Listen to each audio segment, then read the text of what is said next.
Hi there, Chris Anderson here. Just wanted to touch base and update you on the Iroko news release that went out yesterday.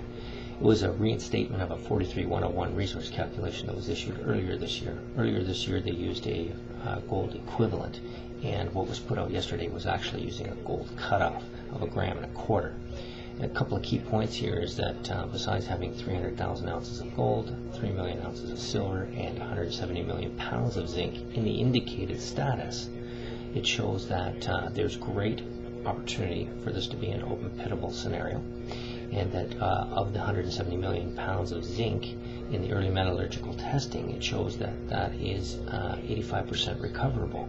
This is quite unique and can contribute greatly to the overall deposit.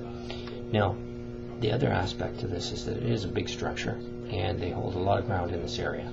They've taken 1,250 meters entrenched at 50-meter intervals and been quite successful and shown that there's demonstrated that there's definitely a continuous system there. Of that 1,250 meters, this resource calculation only represents 650 meters of drilling. They're going to go back in there and continue drilling off what has already been trenched and continue on down the system. So I'm quite optimistic that this deposit is just going to grow and grow and grow. It definitely is traced on surface, and so far all the key indicators show that this has got the potential to be a very interesting open pitable gold oxide deposit in Mexico, where in the middle of a great infrastructure, I mean power, roads, and water supplies right now nearby. Anyways, it's an interesting deposit.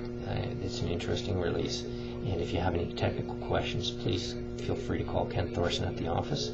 Or if you want to make some comments or have a chat, you can call me. And again, it's Chris Anderson. Thanks. Bye.